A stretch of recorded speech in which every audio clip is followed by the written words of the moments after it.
शेखुपुरा में शाहीन विलास फैसलाबाद बाईपास पर 50,000 कैपेसिटी का डीजल से लोड ऑयल टैंकर टायर फटने से उलट गया। रेस्क्यू जराये के मुताबिक इमदादी टीम ने जख्मी ड्राइवर को मौका पर तिब्बी इमदाद देने के बाद डिस्ट्रिक्ट हेडक्वार्टर अस्पताल शेखुपुरा मुंतकिल कर दिया। मौका पर पहुंचकर एरिया कॉर्डन ऑफ करके तमाम हिफाजती इकदाम मुकम्मल कर लिए गए। पुलिस की जानब से एक तरफा ट्रैफिक को रोक दिया गया था।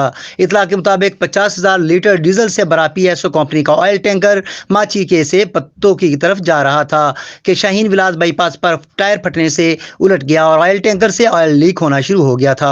रेस्क्यू 1122 शेखुपुरा ने एरिया कॉर्डन ऑफ करके हिफाजती इकदाम मुकम्मल कर लिए हैं। अपने कैमरामैन टीम के साथ Sheikh Mohammad Tayyab, FS media network Sheikhupura.